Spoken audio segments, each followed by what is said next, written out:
people trickle in. Marsha, when we first got your name in the email, it's Marsha. How do you say the second part? Familaro. Familaro. Is that Italian? Yeah. Cool. Here, I can change my name here. I told Matt I was afraid that it was too big for the screen, but it looks differently. There we go. Yeah. There. So the Montessori method was started by an Italian, right? Mm-hmm. And there's a big Italian population in Chicago, right? Oh yeah, huge. Yeah, especially from the Calabrian area, Calabria and Sicily. Yeah. Oh, cool. Montessori herself, she was the first woman doctor in Italy, and she graduated in about 1890, and she went through a lot of struggles to do that. For example, she had to dissect in a separate room from the men. She had to argue to get into medical school, but she was an amazing genius. So did you want me to say any more about the story of her? Yeah, in just a second. So okay. Matt, we're live, right? And yep. Let me retweet it on my X account. I want to make sure it's up and running. Yes, it is. Okay, yeah. So for the listeners right now, everybody's watching us on X right now. I am Corey DeAngelis, Executive Director at the Educational Freedom Institute, also a Senior Fellow at the American Culture Project. My co-host today, as usual, is Matt Nielsen. He's the co-founder of the Educational Freedom Institute. And we have a great guest today. I kind of teased what we were going to talk about a little bit in an X post just a second ago. Her name is Marsha Enright. She's based in Chicago. And I'm really excited to talk with her today because she actually started and ran a Montessori school from the ages of 3 to 15 for over 2 decades in Chicago. And it was ranked one of the best Montessori schools in Chicago on at least 2 separate occasions. And now she has founded a new initiative called Reliance College. And we want to talk to her about that as well today. So everyone, welcome. And we want to welcome you, Marsha, for joining us today on the Educational Freedom Institute podcast. Thank you very much for having me. I'm honored.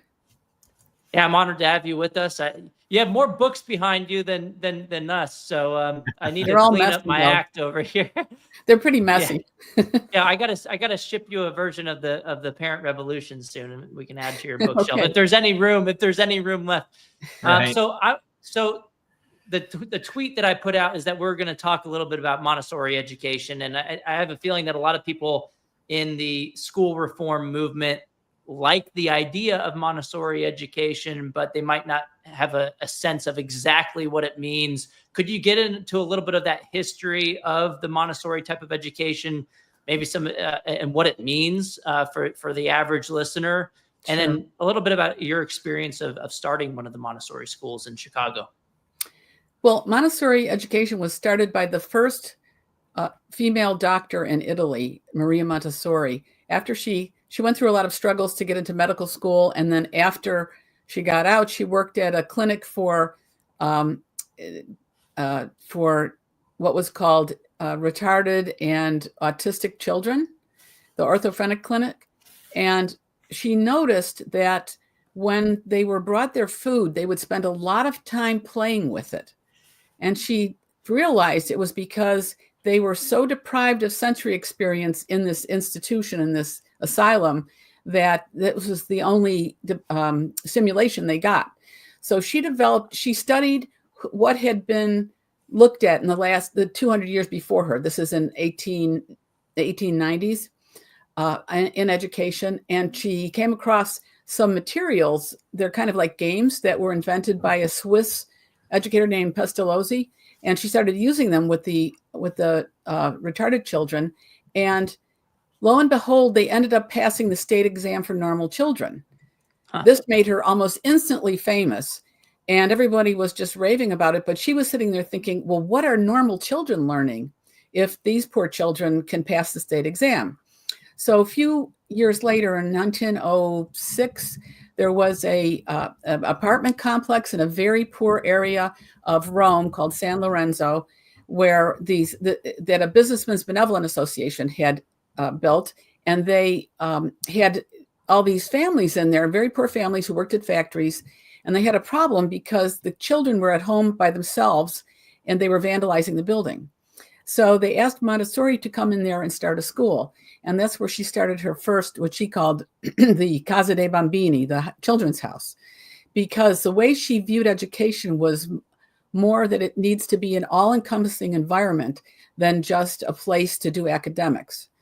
And she brought in her materials, which are like games that teach you mathematics and language and history and these things. And for the young children, you do a lot of sensory materials. And there were many wealthy mothers involved with supporting this school. So they brought all these toys. The interesting thing was the children were not interested in the toys. They wanted to use the materials, because what Montessori did, she was an exceptional scientist. She recognized by direct observation what has now been validated by years and years of research, double-blind research over the years about what kind of educational environments are best for children. And by the way, there's an interesting book by a University of Virginia psychologist named Angeline Lillard, in which she married into a famous Montessori family here in the United States, the Lillards. And the way the family talked about Montessori, she thought it was almost like it was a cult or something like that. And she thought this was strange. So she started researching it. And on the way, she ended up becoming totally enthralled with the whole method. So she wrote a book called Montessori, The Science Behind the Genius. And what she did was talk about what modern science has discovered are the best methods for development, and then show how they're supported in the Montessori classroom. So should I keep going? Yeah, so I want to hear a little bit about. So it started in Italy. How did it get to the United States and other countries? Was it just kind of word of mouth type of thing? And why? Why is it spread so much over centuries and it's still around? Same name, same type of method. Yes. And what kind of pushed you to start your Montessori school in Chicago too? So let me explain a little bit about the method, and then that'll help everybody understand it. So the Montessori method is a very different way of organizing learning and the classroom than traditional learning is. The materials are on low shelves. Montessori did a lot of inventing of things for children, like child-sized furniture and jungle gyms and these low shelves where all the materials were put on in order of their difficulty and in their subject area. So all the art materials are together, the language materials, the science materials. And a child can know where they are in the curriculum by where they are on the shelf of the material. And the materials are very sensory oriented, because she discovered that, as well, especially young children need a lot of sensory motor work in order to even grasp the concepts that you want them to understand.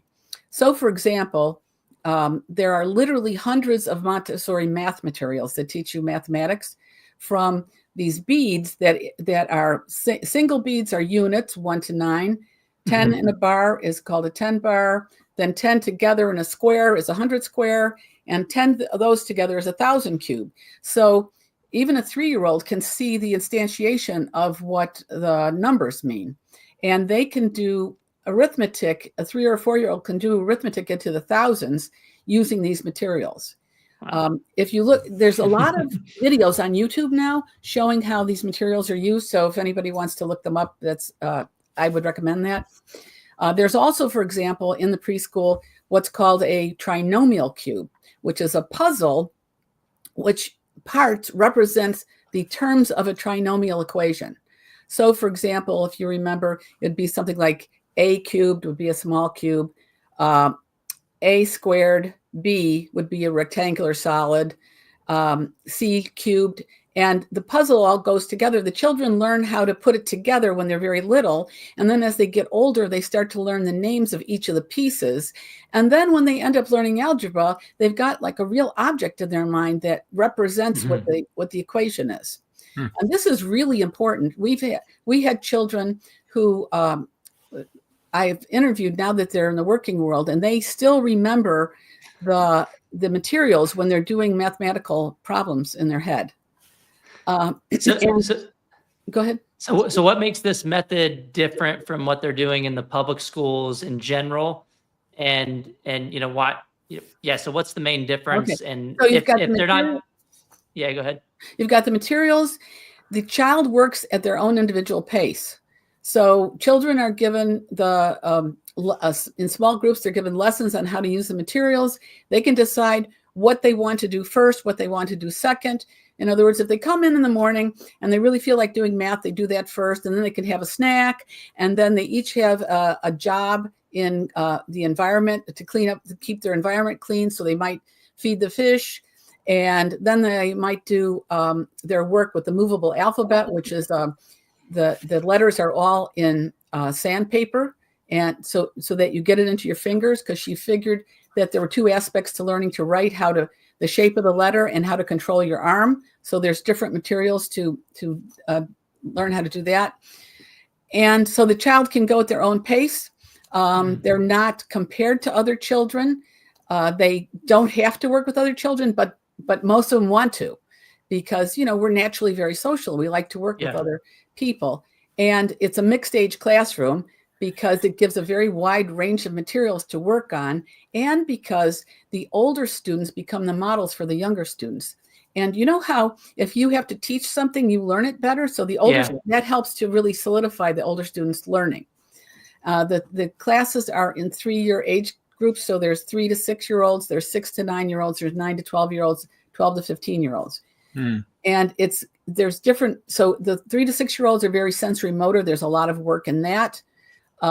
They do art. There's a whole station to learn of what they call practical life, where they learn how to do washing. And what it's interesting, because the washing setup actually teaches you logic and order, because there's clean water, there's the dirty dishes, there's a place to wash it, then there's the tools, then there's a place to dry it. And so you're learning all those things together.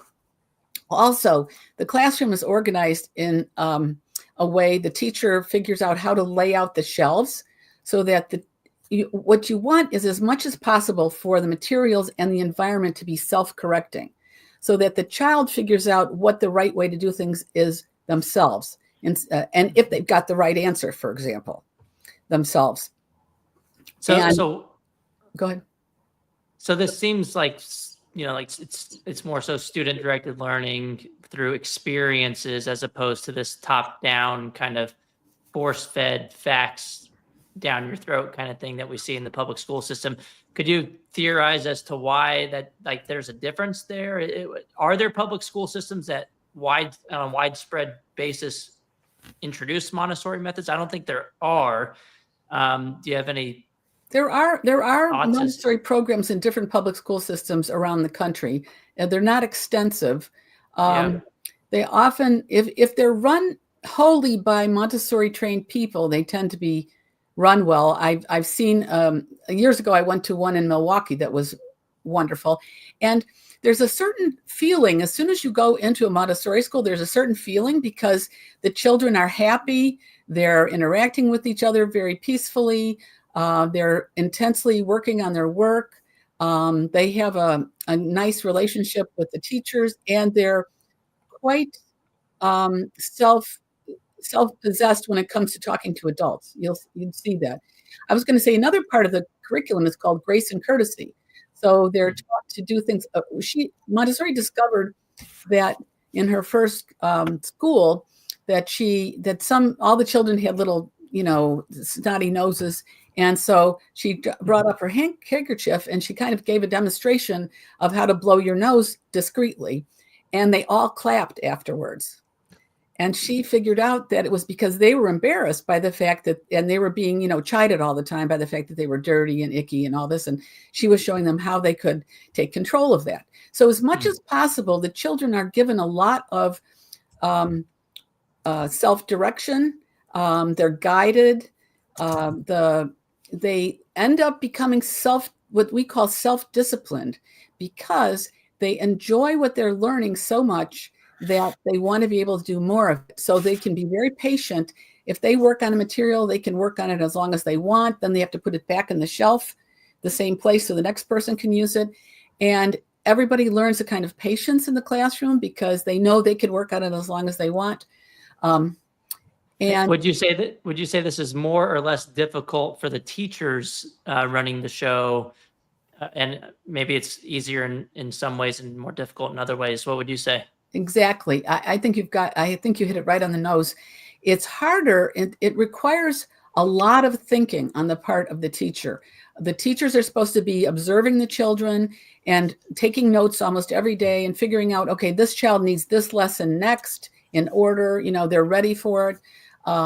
And okay, this child has this problem. How are we going to solve that? I'll give an example. So we had a child who came in at 4th grade, hadn't learned to read. And the teacher didn't want to embarrass him by bringing out the alphabet that was in just block letters that we used for the 3 to 6 year olds. So she ordered a cursive alphabet that was in sandpaper.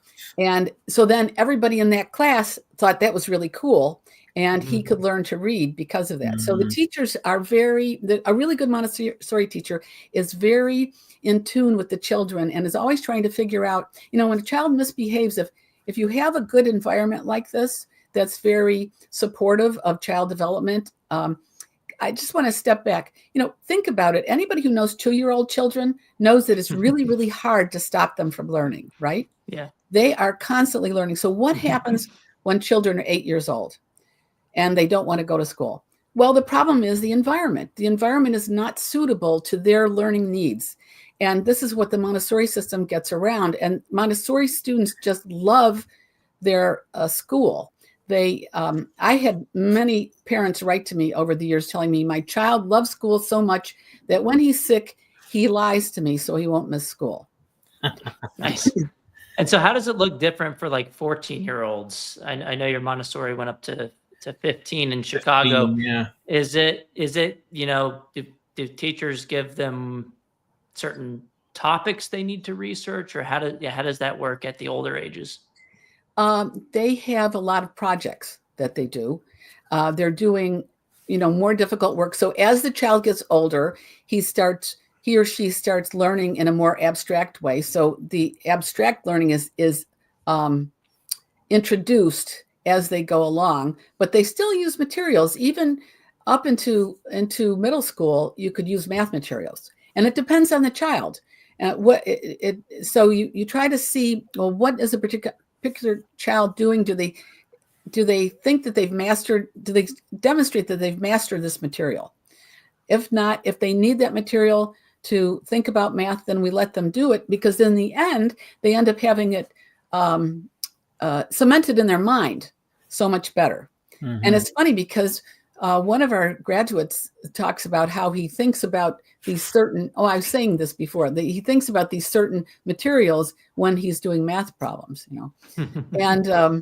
and it's interesting too, because it's all individually paced. Children that have any kind of learning difficulty, that maybe have a hard time learning how to read or doing math, which I've noticed over the years that a lot of children that are artistic have a problem with this. And all I can figure is that there's something about the way the artistic mind works that makes it hard for them to see those symbols as a complete abstraction. But anyway, going back, they keep their self-confidence, and they develop a tremendous work ethic. So the children that are, rocketing ahead and don't have any problems, they can go as far as they want in the learning, and the teachers will provide them more and more things to work on. Montessori thought that in middle school, the way that their development worked was so socially oriented, which we all know how socially oriented adolescents are, that it was very difficult to engage them academically. And so she thought that they should be on a farm where they have to learn all their subjects in relationship to real work. And so the really good Montessori programs that can do it, they have, for example, a building program, and they learn geometry with learning how to build a building.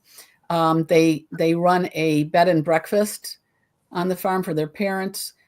They raise crops. They have animals. And the thing is, here what's interesting, it becomes self-discipline, because they know that if they don't feed those animals, the animals are going to die. So the teacher doesn't have to be always nagging them. Oh, you have to go do this. You have to do that. And there's a lot, and they learn a lot of biology along with doing the botany and biology, doing that. So it's a different, it's a really different setup. And when you think about it, I mean, back in, say, the end of the 19th century, 12-year-olds were cabin boys on ships going around the world, right? So they're quite capable when they're adolescents. And the trouble is we warehouse adolescents and high schoolers to have to listen to what other people are saying all the time. And they're ready And for they you know. They don't learn anything, and they memorize it for the test. Oh, does Montessori do any standardized testing as like a checkup type of thing, or? Most of the schools do. At our school, we always considered it what we called a practical life exercise.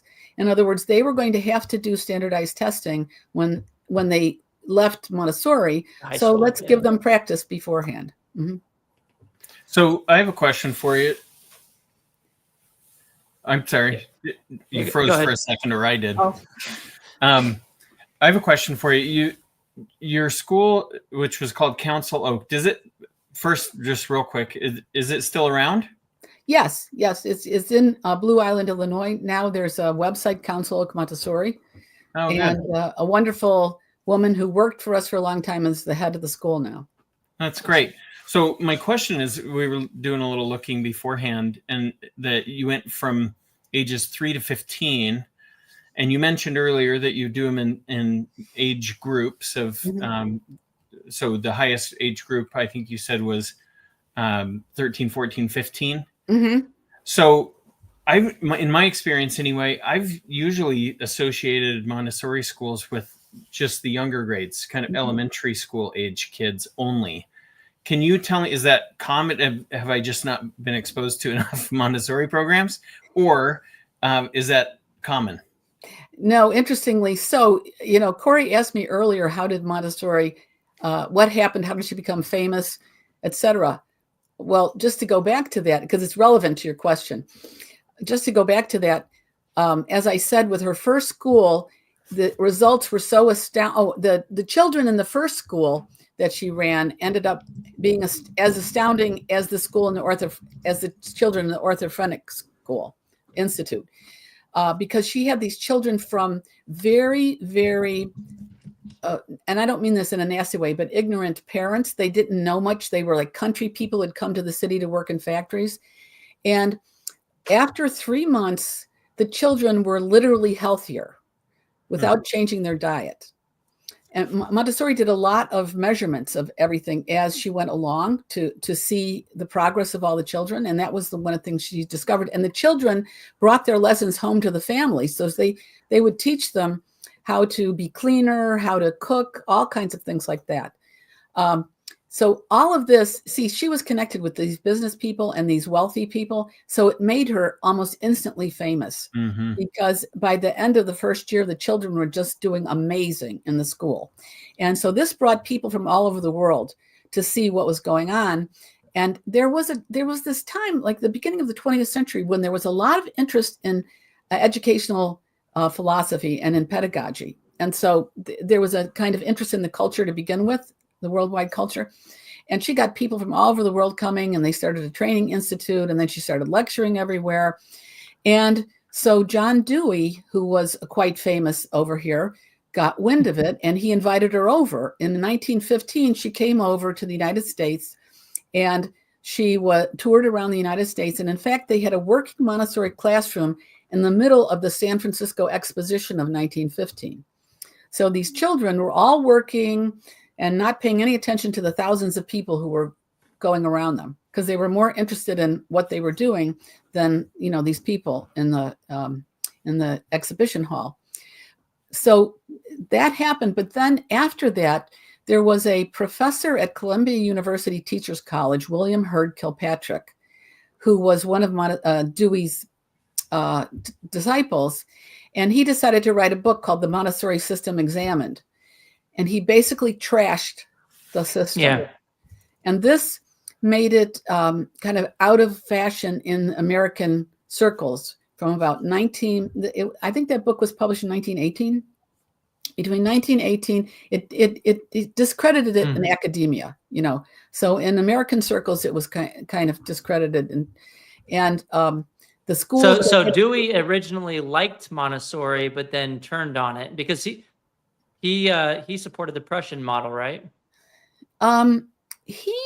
He supported he was a progressive, and he believed in the importance of the social aspects of education, that you needed to be socialized a certain way.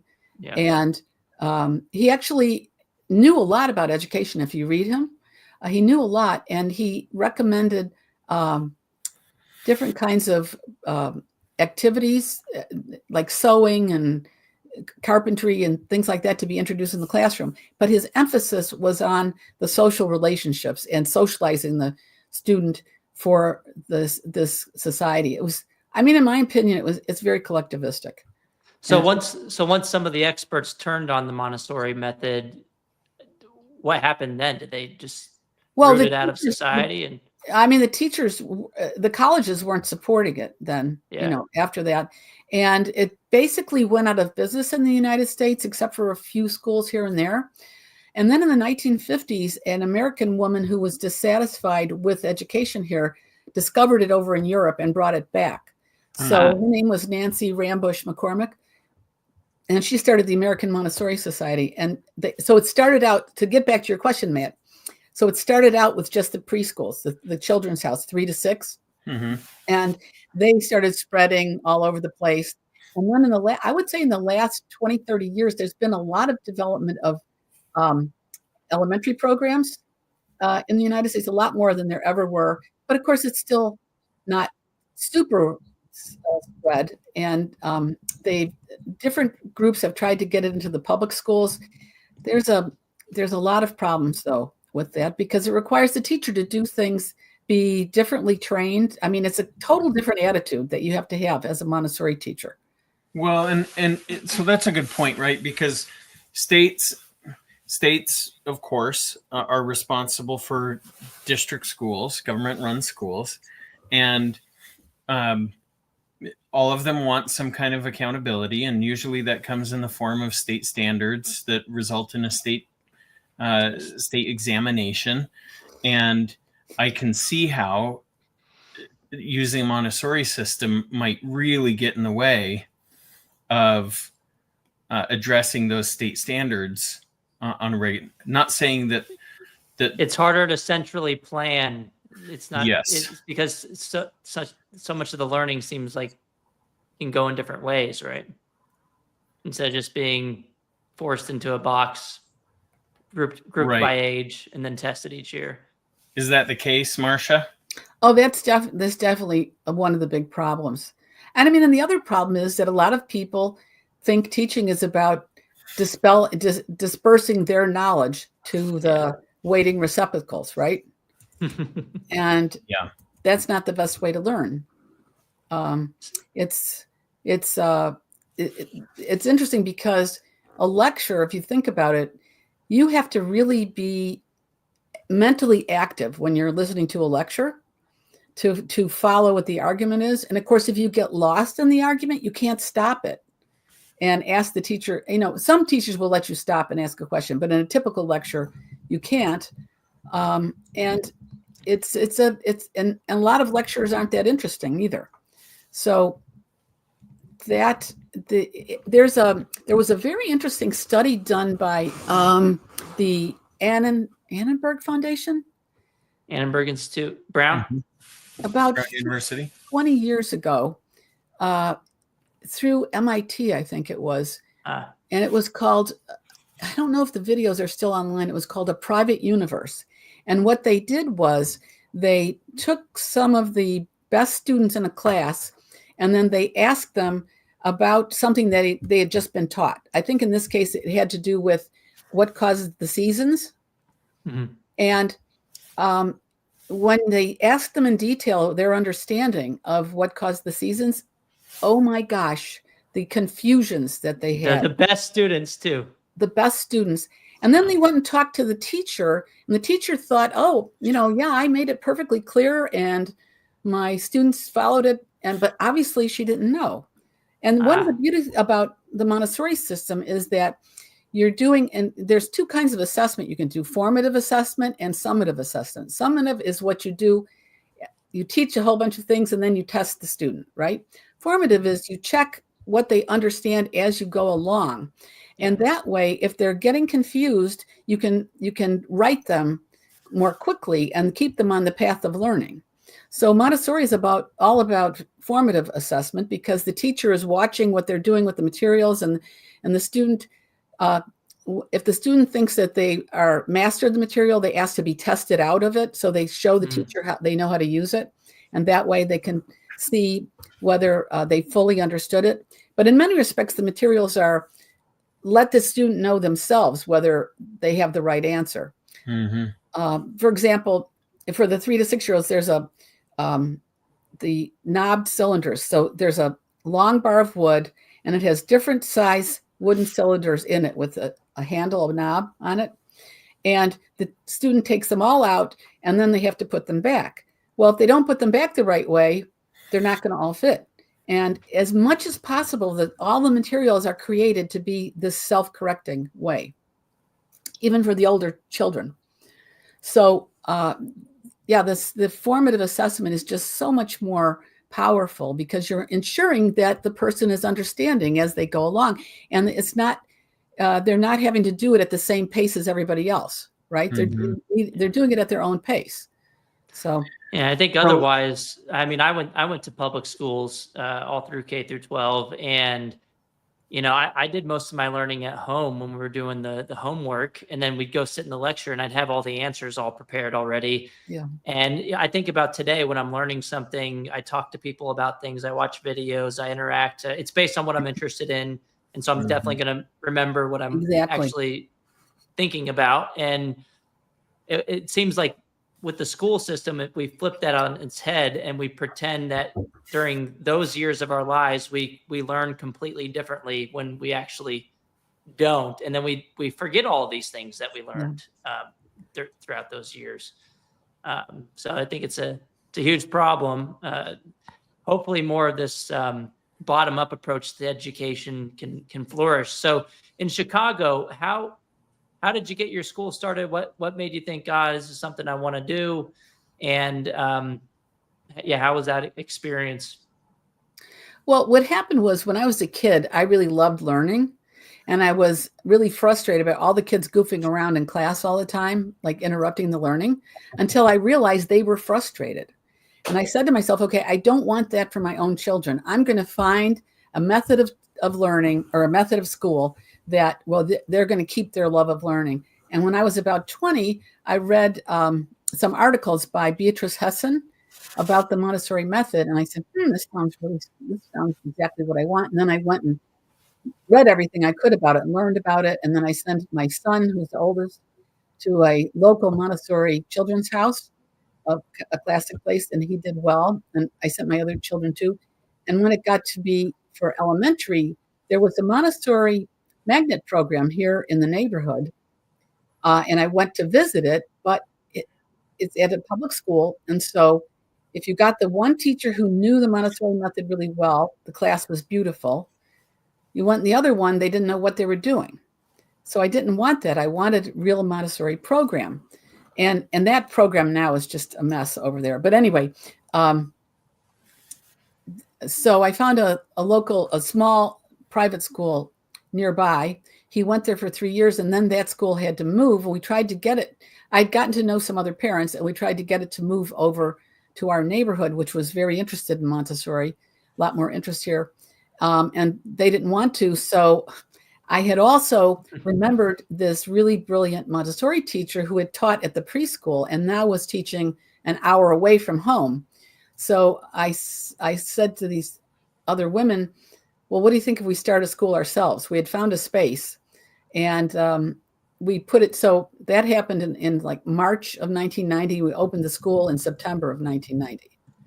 And it opened as an elementary school then. This teacher thought it was a great idea because she'd always wanted to do it, but couldn't organize the whole thing herself. And we started with 17 children. So that's great. For my children. How did you get from Council Oak and doing that for 26 years to Reliance College, and tell us what Reliance College is and what you do. Sure. So Reliance College is going to be a new college in the Chicago area with a uniquely designed, challenging liberal arts program combined with real world work every year, and with learning in things like economics, writing, special programs in logic, finance. And so we want to prepare students to be able to be the entrepreneurs of their own lives, professionally and personally. I got there because my own interest in teaching was young adults. And I could see decades ago what was going on in the colleges, how they're being taken over by the leftists and the progressives. And they were edging out, over the years, they were edging out anybody who had a different point of view.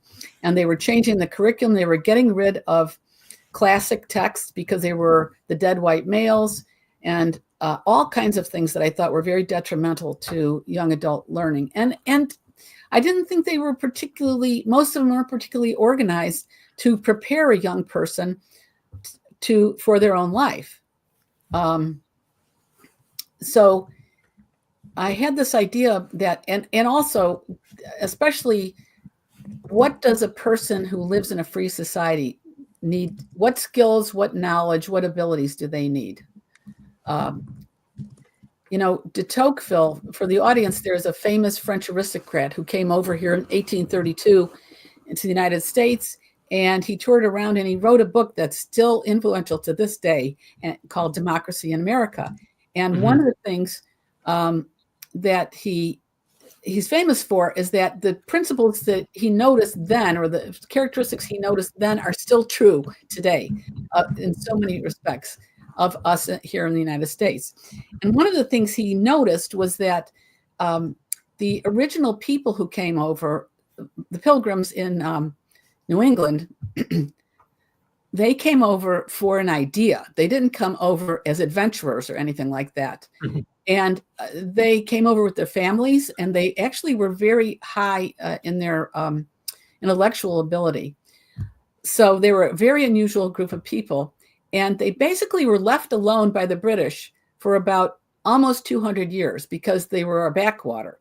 So in that period, he says they had an apprenticeship of freedom. And this was the way that they learned how to self-govern. So they had a lot of experience with that. But where do we have that experience today? and this is on top of not being taught, civics and U.S. history and all these kinds of things that people have noticed are a problem lately. But also, where do you have an opportunity to learn self-responsibility, self-discipline, hard work, and figure out what you want to do with your life? So that's how it seems to me that most universities now, most people go to them. Well, one, to have a 4-year party in some cases, but then two, to have that piece of paper. And Brian Kaplan wrote about this in his book, The Case Against Education. But it's all about signaling to future employers that you can jump through hoops for 4 years, and it's not really about learning anything. Does Reliance College kind of flip that model on its head a little bit? Is there a different approach to signal to employers that, hey, we're ready for life, we're ready to do a good job on the market? Oh, we're very focused on that. We're very focused on what do people need to be capable, and to show to employers that they're capable of what so many entrepreneurs have told me. They're looking for people who can problem solve, who can take responsibility, who can think, who are creative, and they have a hard time finding. There's many places that have a hard time finding people like that because that's not what you're taught in school. So we're very focused on that. And I want to say that, so I had this idea about starting a college decades ago. And what I did was, in the summer of 2009, I started a week-long program called The Great Connections. that is a kind of compressed version of what we're doing at the college. I put everything I knew about optimal education for that age level in it. And by the end of the week, I was even surprised at the outcome. And this happened every year, where about 75% of the students tell me my life has been transformed because now I can judge anything for myself. Because that's a big focus of what we're doing in the program. The way the classes are run is not about the teacher telling you what a particular writer is saying, but about the teacher helping you figure out yourself what this writer is saying and figure out in a dialogue with the other students. And the beauty about this kind of dialogue, it's not a debate. You have to learn how to listen to the other person and reflect to them. Do you understand what they just said? And what is their reason and their evidence from the writers, from the text that you're reading for their opinion? And you learn all different ways of the way people come at the same material. So what happens is the students end up developing a big toolbox, kind of like you're making your mind into a Swiss Army knife, right? Yeah. Because you're learning lots of different ways to approach or to reason about the same material. Wait, so the students aren't just yelling at each other and saying that they're racist and trying to get each other canceled if they disagree? No, it's interesting. What happens is, well, we have very specific principles that we follow in the dialogue, which encourage people to really understand each other and to be careful. And since you have to use reason and evidence for whatever you're saying, and the other person can ask you, well, what did you mean by this? Or, what's the context, or where in the writer, this person that we just read, does he say this or that, or does she say this or that? So you can really examine all the evidence together. And the students end up becoming very close friends because of it. It's interesting because one of the students who came, he's an engineer now, and he came in 2009. And he said to me, he told me the secret of this, which I didn't realize before. He said, well, in class, you're learning how the other person's mind works by hearing their reasoning about the same material that you're looking at. And then out of class, you get to know them personally in a lot of ways. And he says, so you end up knowing them better than almost anybody else you know. And this is one of the reasons why, and because they're doing this work together, you can see over the course of the time, they come in all nervous, they think, I don't know, I'm going to tell them, what to do or whatever. And as it goes along, we're showing them how to have a valuable opinion, how to understand things themselves, and how to have a valuable opinion that they can back up. And they have this relationship with these other people that's very supportive with each other. They're really trying to understand. So you see them relax and you see them become excited and self-confident that I can do this. Yeah, I have something valuable to say. I can do something good in life. So have you taken what you had in those kind of compressed, you said they were week long to start. So is Reliance College just taking that idea and stretching it out over a longer period of time? A lot, in many ways. Yeah. Yeah. Ways. So the program is organized. So in Montessori, in the lower levels, we have what's called great lessons, where when we want to introduce a subject matter, for example, biology, we'll have a great lesson in the origin of life, and it'll be a dramatic lesson. It'll be a question. Well, where did it come from, and how did it happen? Excuse me. So our program for the college students is going to be all organized by questions. For example, the first year, the students will be studying where am I? It's kind of the basics of philosophy. Where am I? How do I know it? How do I live? How do I live with other people? So it's metaphysics, epistemology, ethics, and politics. And we also study aesthetics. But it's driven by these questions within that framework of, well, what did various writers say? And we try to use mostly what's called great books or the classics. And the reason being that these are the writers that have been the most influential in civilization and some of the best thinkers. So you get the benefit of most people don't realize how influenced they are by these people because their ideas have infiltrated everything and the whole way that we look at the world, So we think they're really valuable to read, and it's kind of eye-opening when you read some of them and like, wow, oh, this is where that idea came from, Mm-hmm. And so what we're doing is we're going to present different questions of philosophy or origin of life, the origin of the universe. How did mathematics start? Where did science start? What is trade? What are the origins of civilization? What are the downfalls of civilization? What is freedom? What is free will? All of the readings, all of the discussions are organized around these questions. And as much as possible, we always try to relate what we do, what we're reading in the classroom to what happens in the world. In other words, what's the consequence of holding this idea? If I hold X idea and I try to live by it, what does that do to me? Mm-hmm. So in this way, the person learns how to reason really well, how to read really well, understand almost any subject, and understands if I accept X, Y, or Z idea, this is going to be the consequence of it for me. So this way they can be much more independent about and aware of the ideas that they've accepted. Because most people don't realize that they've accepted a lot of ideas and their life is being organized by those ideas that maybe they didn't choose. They just accepted them because that's what they grew up with.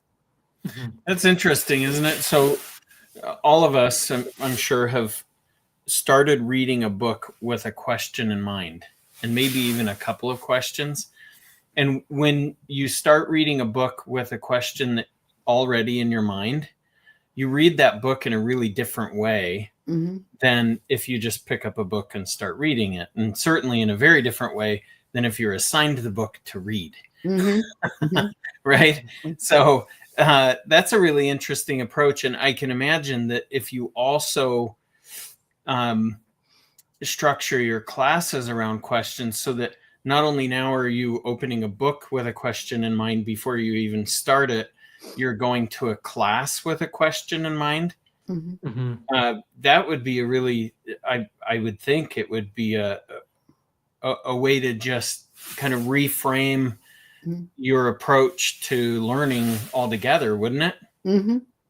Well, the beauty about people bringing questions is that that's what they need to know, right? They're asking this question because they want to know the answer to it. So it's great motivationally, and it's also a way for the instructor to have an idea of, well, what does this person understand and what don't they understand? Right. So you've got that going on. Oh gosh, there was something I meant to say. Oh, well, maybe it'll come back to me.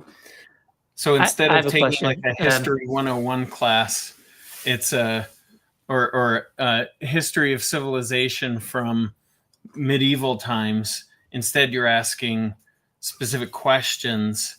Like, we're going to answer these 4 or 5 questions during this class. And yeah, it's an interesting way to frame it. Sorry, Corey, go ahead. Yeah, so Marsha, I noticed earlier you had mentioned the word collectivism when referencing John Dewey and his buddies structuring the education system here. And I also noticed, I couldn't help but notice that you wrote an article at the Daily Economy at AIER, where I'm also a visiting fellow, American Institute for Economic Research, back in 2022. And you had mentioned that, America was kind of trending towards authoritarian tendencies in some ways, and how education can kind of save democracy in a sense. And could you kind of just give us some more details on how fixing the education system or expanding Reliance College to a more to a bigger population of students, how that could fight back against authoritarianism? Yeah, I just want to mention that on top of this, the academic side of our program, every year the students will be doing will research a problem in an area of professional interest, and they will have to figure out a solution to it, or at least how to get to a solution and implement it if possible. We're going to put them together with mentors in that area. And this way they will have an opportunity to try out the profession that they're interested in before they actually go into it. Because, there's a lot of students that go to college and they major in something, then they get out and they just don't like the work at all. And then they're kind of at ends about what to do. And the other thing is we focus a lot on the kind of skills that students need to be successful in the workplace. So there's a great deal that's involved with self-reflection and goal setting and checking on what your progress is, all these kinds of things that they need. And it's also individual. On the one hand, the program is got some all required things to do that we do together, but then we also have individualized tutorials in which the student decides, okay, I want to read this or I want to study this, and they're going to have a private conversation with the tutor. And if you think about it, the classroom is a mini society, right? Mm-hmm. So how you treat people in the classroom is where you can develop habits on how you deal with other people. So if you have a classroom that's authoritarian and where the teacher is saying, which is interesting today, we have a lot of these teachers that are punishing kids for not having the right opinion, or what I hear from a lot of college students is, I just shut up in the classroom because I know I'm going to say something and I'll get a bad grade because of it. Or you have teachers who, for example, I think there was somebody at Columbia who did this, was giving extra credit if you went to one of these protests. Mm-hmm. Yeah, that was reported. Mm-hmm. So it's that shapes the ethic in the classroom, right? And it shapes what you learn. So if you have a classroom in which the teacher is treating the students with respect and people are taught how to collaborate in a very peaceful way and share knowledge with each other and develop their relationships, work in teams, and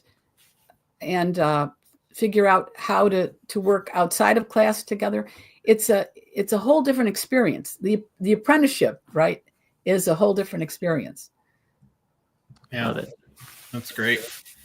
So what are your future plans for Reliance College? You mentioned it's not open yet, but it will be. Yeah, we're running our summer program. We're still running our summer program. This summer, we did last summer. And it will probably be, we've been doing this one-day program. I'm doing one in Dallas on Saturday called Reliance Day to give people like a little taste of what we do. Right now, we've got about 20 balls in the air, of course, because there's a lot of legal things you have to go through. We're raising the money. I'm building the team. I'm not too worried about the academic team because there are a lot of people out there who are very highly qualified and they are really dissatisfied with trying to teach in the current system. It's more, what matters to me is whether the teacher buys into our whole approach and whether they can wrap their mind around the whole approach. This is what's different between a Montessori teacher and your traditional teacher. It's a completely different attitude towards the student, that you're trying to figure out, what does this student need? If the student is misbehaving, well, what are they frustrated about that's making it difficult for them to learn, making them act out or anything like that? And so you have a completely different attitude towards your students. You're a helper. Yeah. So you'll get your academic team wrapped up. That shouldn't be an issue. What are some other things you're working on now as you prepare to launch? Well, we have to submit a bunch of materials to the state of Illinois to get approval to open. We're going to rent space initially, rather than, invest in real estate until the program gets up and running. We are very sure that we're doing it the right way. I don't think it'll be a problem to get academically rated pretty well because of the way the program works. So I think that'll happen pretty soon. Yeah, so there's all those practical details involved. Yeah. What are your thoughts? Pardon? What are your thoughts on the school choice program getting axed 2 years ago in Illinois, and now lawmakers coming after homeschoolers? Oh, it's just so terrible. I mean, it's just. But the teachers unions own Illinois politically now, and they don't think it's in their interest to allow homeschooling or school choice or anything like that.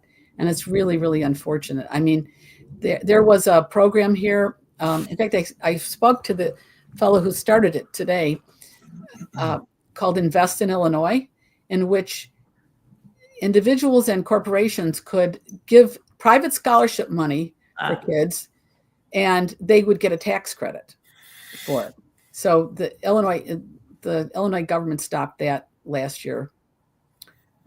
It's really unfortunate. So I think that was like 15,000 scholarships that got ripped away from students because of that. Yeah. Crazy. And now they're coming to regulate homeschoolers with homeschool declaration forms. And if you don't do it, you get 30 days in jail for truancy. And the ironic thing is that this was a very laissez-faire state for education for a long time. You basically had to be open a certain number of days, follow the health code, the fire code, and you were fine. You could use whatever academic program you wanted. But I guess the teachers unions are finding it threatening. So, and there's, so many kids exited the Chicago schools, for example. 36,000 since 2019. Yeah. The Wall Street Journal just reported that. Yeah. It's Incredible. It's 10% of the student population in a few years, 6 years. Yeah, exactly. So they got to stop the last escape hatch, which is homeschooling. They already took away the scholarships. Now they're trying to. Well, and those are the families that care about their students, the ones that are homeschooling. I mean, it's a joke that they're worrying about truancy rates because of homeschoolers, because there's plenty of truancy going on in the public schools. Yeah, of course. Yeah, clean up your own house before you come into my house. Yeah, exactly. So would you say Montessori is, I guess it's a teaching method. It's not necessarily homeschooling or not, right? Because it can be done in a private school, and you could do it at home too. Mm-hmm. Would you say most Montessori methods are done in a private school setting, or as opposed to homeschooling? Most Montessori programs are in a private school setting. Yeah. There's some public schools, as I mentioned, and there's some people who do. There's some programs that aid parents that want to do Montessori homeschooling. I don't know exactly how that's organized. I would wonder whether those parents that were doing it developed a co-op so that they could share materials, because one of the most expensive aspects of the program is these materials, that you buy. But they're really important for. Mm-hmm. How much do you think those materials would cost the average family if they wanted to do a Montessori, 3 to 15 years old? Yeah, it would be at home. It would be thousands of dollars. There is a book called Teaching Montessori in the Home that has, by Elizabeth Hainstock, that has instructions about how to make your own materials. But if you got the full complement, it's thousands of dollars. But they're really worth it. I mean, it's interesting to see what's happened with even in my own school, which has always been a small school, like 100 or less. We have a graduate who struggled through school all along. He had difficulty with reading and things like that, and he's now a world famous video game creator. We've had kids who went on to become, this was kind of funny. So we had our first graduating class was of 5. That student went on to become to go to Whitney Young High School, which is a huge public high school here in Chicago, 5,000 kids. He ended up becoming a leader in a protest against testing, even though he always got 99s on his tests. We've had students who've gone on to become designers at Google, engineers running engineering programs at Amazon. This is just from our little small school. And there's a very interesting book that came out a few years ago by a researcher at MIT called The Geek Way. And his name is Andrew McAfee. And it's about how, it starts out talking about how he went to Montessori school and then was put into a regular school. And he was like, oh, what's this? He didn't like that at all. Then he came across research that some other people had done that found that an unusual number of CEOs in the tech business had been Montessori students. The researchers had found that and were kind of shocked about it.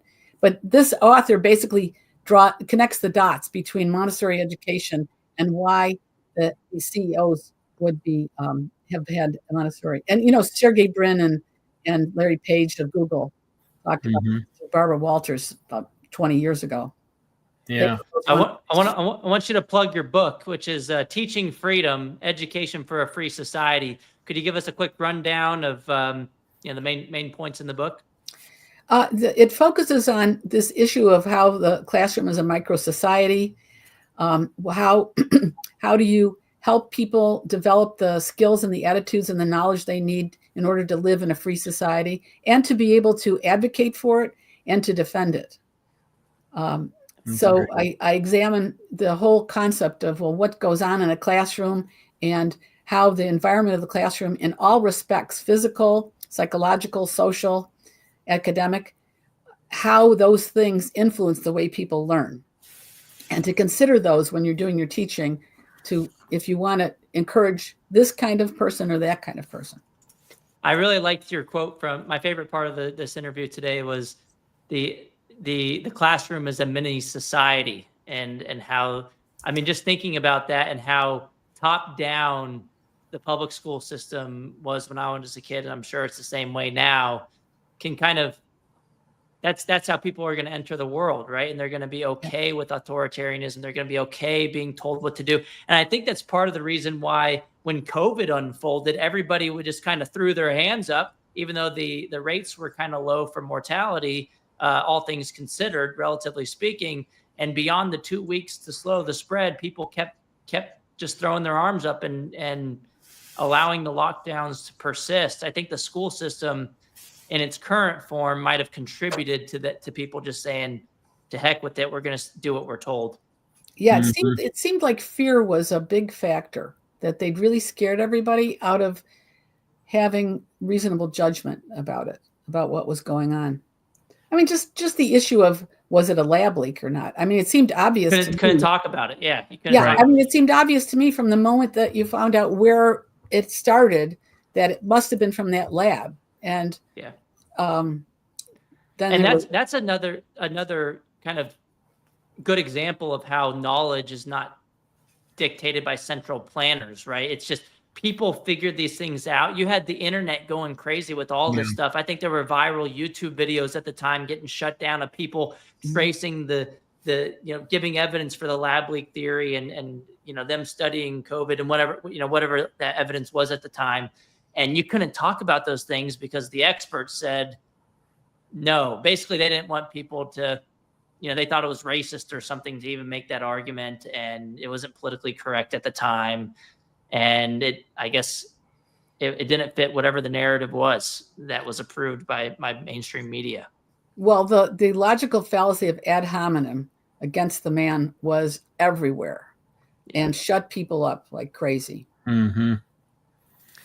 Yeah. So Marsha, a lot of people are watching this right now, and I think that you're probably one of our favorite guests up to this time. But I do want to respect your time at the same time. And we've been on for over an hour, one of our longest shows. We told you before we got on, we would cap it at an hour, and then maybe go at least 30 minutes. So I just want to say thank you so much for joining us. If there's any other we got to have you on again, actually, because this was such a good conversation. It's what our listeners, it's information that they're looking for. I think a lot of people are excited about alternative forms of education. I think the Montessori thing is something that people kind of know a little bit about, but they want more information about it. This Reliance College as a kind of a disruptor in the higher education system, and how it's something different than the leftists that have controlled the rest of the higher education system for a long time. I think it's desperately needed at this moment.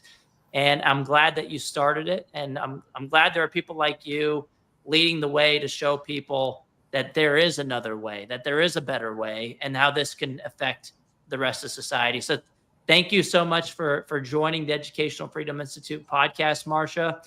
It's been a real pleasure.